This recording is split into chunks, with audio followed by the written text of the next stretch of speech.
और वो इलेक्ट्रॉन्स को पास नहीं कराते। इसके बाद है सेमी कंडक्टर। मेटल्स जो हमारे पास है सारी वो कंडक्टर्स होती हैं। एल्यूमिनियम हो गया, गोल्ड हो गया, सिल्वर हो गया, ये सारी की सारी कंडक्टर्स हैं। इसके अलावा नॉन मेटल्स जो है वो इंसुलेटर है, और वुड हो गया, प्लास्टिक हो गया, ये वाली चीजें भी हमारे पास इंसुलेटर में आती हैं। और सेमीकंडक्टर के अंदर सिर्फ दो तरह के मटेरियल, वो कौन कौन से हैं? एक हमारे पास है जर्मेनियम और दूसरा होता है silicon. These are two semiconductors. One is germanium and other is silicon. Silicon का आजकल वाइडली यूज हो रहा है। मिसाल के तौर पर हमारे मोबाइल फोन की जो मेमोरी कार्ड्स वो सिलिकॉन के बने होते हैं। इसी तरह हमारे जो सोलर प्लेट्स हैं ये भी सिलिकॉन की बनाई जा रही हैं। ये है सेमीकंडक्टर का यूज। अब हम इनको बारी बारी डिस्कस करते हैं, कंडक्टर को भी, इंसुलेटर्स को भी और सेमीकंडक्टर को भी, on the basis of energy band theory. First we discuss conductors. देखते हैं कि कंडक्टर में आखिर इलेक्ट्रिसिटी पास करती क्यों। जैसे स्टूडेंट अभी हमने बात की थी कि एटम के गिर्द एनर्जी लेवल पाए जाते हैं, या जिन्हें हम क्लासिकल फिजिक्स में कहते थे कि शेल्स पाए जाती हैं, और आखिरी शेल जो है इससे हम नाम देते हैं वैलेंस शेल का। अब जो इलेक्ट्रॉन वैलेंस शेल में मौजूद है, जब भी हम इसको एनर्जी प्रोवाइड करेंगे तो वो वैलेंस शेल को लीव करेगा, और लीव करने के बाद जो है वो फ्री हो जाता है, फ्री इलेक्ट्रॉन बन जाता है। अब फ्री का कंसेप्ट ये भी नहीं है कि वो एटम से बाहर चला जाएगा, वो होगा एटम की रेंज के अंदर ही, लेकिन वो अपना एक अलग एनर्जी लेवल बना लेता है जिससे हम कहते हैं कंडक्शन बैंड या कंडक्शन सेल। वो इस तरह से बना लेगा आपके पास,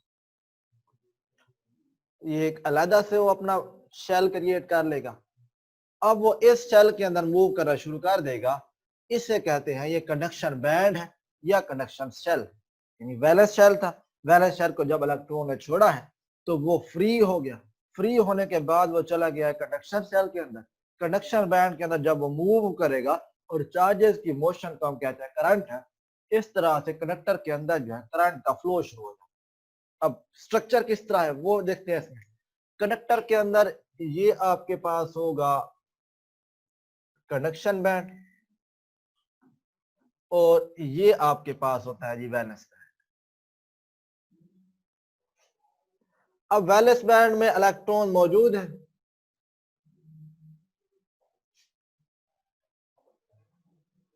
अब होता क्या है, जब भी हम इसको थोड़ी सी एनर्जी प्रोवाइड करते हैं इलेक्ट्रॉन्स को, these electron will flow toward the conduction band.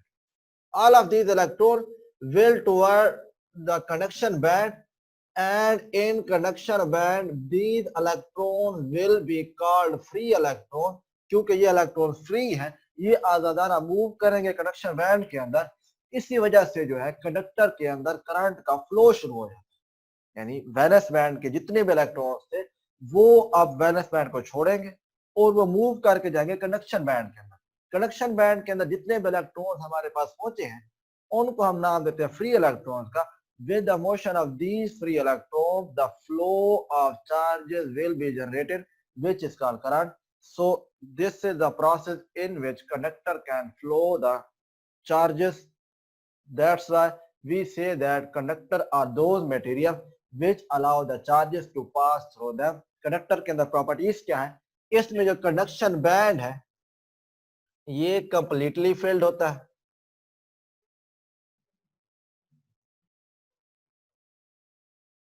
और वैलेंस बैंड जो है ये एम्प्टी हो जाता है क्योंकि सारे के सारे इलेक्ट्रॉन छोड़ के कंडक्शन बैंड में चले गए, और एनर्जी गैप जो है वो आपके पास स्मॉल होता है,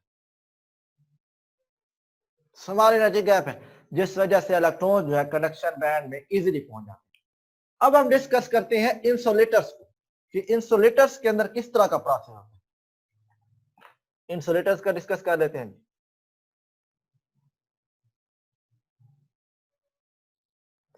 इंसुलेटर्स के अंदर क्या है, वही बैंड हमने बनाने हैं। यानी एक हमारे पास था कंडक्शन बैंड, एक हमारे पास था वैलेंस बैंड।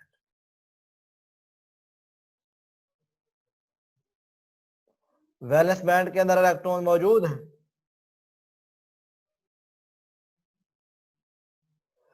अब इसके अंदर क्या प्रोसेस होता है, जब भी हम इन इलेक्ट्रॉन्स को एनर्जी प्रोवाइड करते हैं, अब ये इलेक्ट्रॉन भी एक्साइट होंगे, ये भी कोशिश करेंगे कंडक्शन बैंड में जाने की, लेकिन होता क्या है, there is a large energy gap between valence band and conduction. So electrons can not overcome this gap and could not reach the conduction band, so conduction band will be empty. हमारे पास कोई electron भी ऐसा नहीं होगा जो इस energy gap को overcome करके कंडक्शन बैंड तक पहुंच सके। इसलिए हम कहते हैं सारे के सारे इलेक्ट्रॉन्स हमारे पास वैलेंस बैंड के अंदर होंगे, तो हमारा जो वैलेंस बैंड है ये होगा कंप्लीटली फिल्ड, क्योंकि इलेक्ट्रॉन यहां से गए ही नहीं है, तो सारे के सारे इलेक्ट्रॉन रिडाइज करते हैं वैलेंस बैंड के अंदर। So valence band will be completely filled, conduction band will be empty.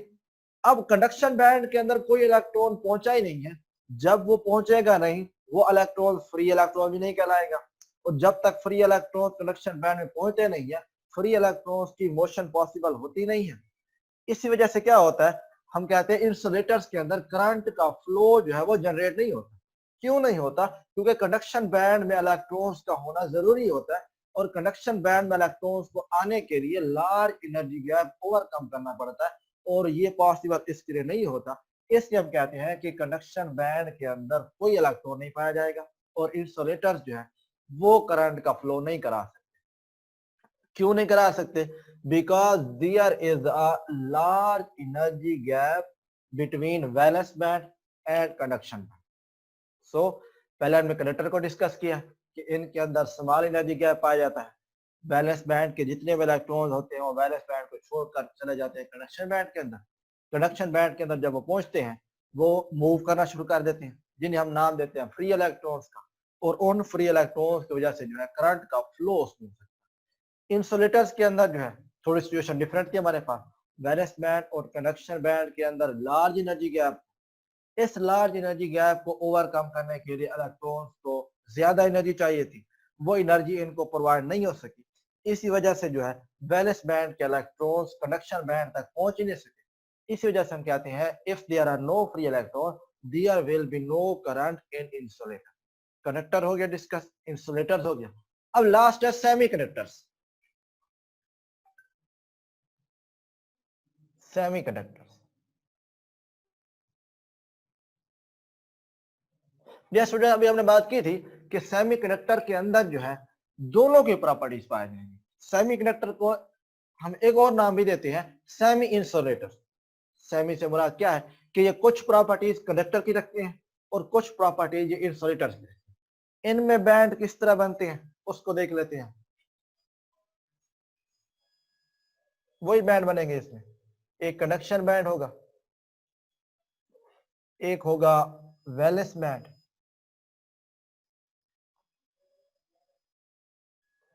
इसके अंदर क्या है, वैलेंस बैंड के अंदर इलेक्ट्रॉन ऑलरेडी मौजूद होंगे।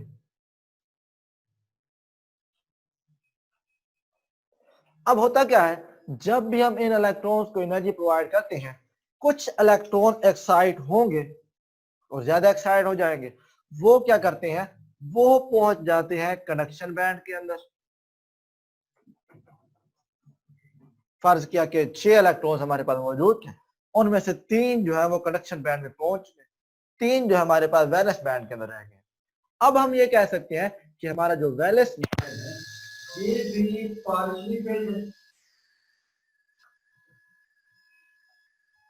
और जो हमारा कंडक्शन बैंड है ये भी पार्शियली फिल्ड है। पार्शियली से मुराद होता है जुज़वी, यानी आधा वो फील्ड है हमारे पास और आधा वो फील्ड है। और स्टूडेंट आप देख सकते हैं कि सेमी कंडक्टर्स के अंदर वैलेंस बैंड और कंडक्शन बैंड का जो गैप है वो कंडक्टर की निस्बत तो ज्यादा है, लेकिन इंसुलेटर्स की निस्बत कम है, क्योंकि इनकी जो प्रॉपर्टीज है वो इन बिटवीन लाई करती है, कंडक्टर के अंदर भी और इंसुलेटर्स के अंदर भी। इस वजह से हम कहते हैं कि सेमी कंडक्टर्स के अंदर कुछ इलेक्ट्रॉन फ्री हो जाते हैं, बाकी इलेक्ट्रॉन्स हमारे पास वैलेंस बैंड के अंदर मौजूद ही रहते हैं। इसी वजह से कुछ इलेक्ट्रॉन्स की वजह से करंट फ्लो हो जाता है, तो कुछ इलेक्ट्रॉन हमारे पास जो वैलेंस बैंड में रह गए वो करंट के फ्लो का बायस नहीं बनते, और जो इनके दरमियान एनर्जी गैप होता है वो इंटरमीडिएट होता है। इंटरमीडिएट से मुराद क्या है कि दरमियाना एनर्जी गैप होगा, ना तो ये लार्ज एनर्जी गैप होगा एज लाइक ऑफ इंसुलेटर, और ना ही ये स्मॉल एनर्जी गैप होगा एज लाइक ऑफ कंडक्टर। यानी ये कंडक्टर और इंसुलेटर दोनों के दरमियान लाई करेगा। कुछ इलेक्ट्रॉन वैलेंस बैंड में रहेंगे, कुछ इलेक्ट्रॉन कंडक्शन बैंड में रहेंगे। यानी semi conductor can act as conductor as well as insulator. Semi conductor के यूज हम डिस्कस कर चुके हैं। सिलिकॉन और जर्मेनियम, सिलिकॉन का यूज वाइडली हो रहा है, कंप्यूटर चिप्स में यूज हो रहा है, मेमोरी कार्ड्स में यूज हो रहा है, सिलिकॉन वेफर में यूज हो रहा है, जो कि आपकी सोलर प्लेट्स बनाने के लिए काम आता है। अभी हमने बात किया कि सेमी कंडक्टर हमारे पास कंडक्टर भी बन सकता है और सेमी कंडक्टर हमारे पास इंसुलेटर भी बन सकता है। ये देखते हैं कि सेमी कंडक्टर कंडक्टर के तौर पर कब एक्ट करता है और सेमी कंडक्टर इंसुलेटर के तौर पर कब एक्ट करता है, इस चीज को डिस्कस कर लेते हैं। Eight 0 kelvin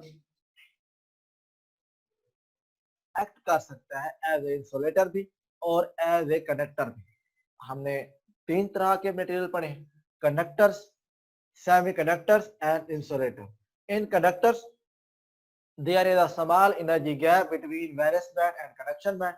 So all of the electrons of valence band will leave this band and will approach the conduction band, where these electrons are called free electrons.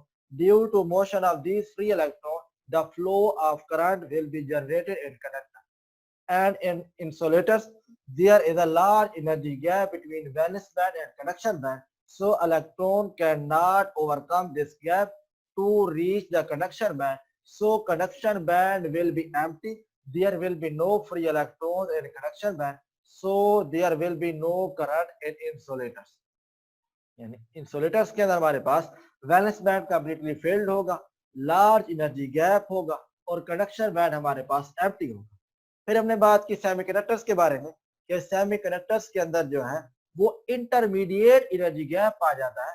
Intermediate energy gap से मुराद क्या है, इनके दरमियान जो gap है वो conductor की निस्बत ज्यादा है लेकिन इंसुलेटर्स की निस्बत वो गैप कम है। As a result of this, few electrons from valence band will approach the conduction band, so conduction band will be partially filled and valence band will also be partially filled. So this was the semiconductors energy gap. हमने ये बात की आखिर में कि semiconductors जो है वो इंसुलेटर के तौर पर भी एक्ट करते हैं और कंडक्टर के तौर पर भी एक्ट करते हैं। इंसुलेटर के तौर पर कब एक्ट करते हैं, एट 0 केल्विन। 0 केल्विन के ऊपर क्या होता है, कंडक्टर और इंसुलेटर के दरमियान जो गैप है वो हमारे पास लार्ज हो जाएगा। तो वैलेंस बैंड और कंडक्शन बैंड में जब गैप लार्ज हो जाता है तो इलेक्ट्रॉन्स को इतनी एनर्जी मिलती नहीं है कि वो इस गैप को ओवरकम करके कंडक्शन बैंड में पहुंच सके। इसलिए हम कहते हैं कि 0 केल्विन के ऊपर हमारा जो सेमीकंडक्टर है it will act as perfectly as insulator. 0 kelvin के ऊपर सेमीकंडक्टर इंसुलेटर बन जाता है। अब अगर हम थोड़ा टेम्परेचर इंक्रीज करते हैं, टेम्परेचर इंक्रीज करने से मुराद क्या है कि अगर फर्ज किया हम टेम्परेचर को ले जाते हैं 10 केल्विन के ऊपर, तो 10 केल्विन के ऊपर क्या होता है, इलेक्ट्रॉन्स को जब ये टेम्परेचर मिलता है तो वो एक्साइट होते हैं। एक्साइट होने के नतीजे में क्या होता है, वैलेंस बैंड और कंडक्शन बैंड के दरमियान जो गैप है वो वेरी स्मॉल हो जाता है और ये हैपन होता है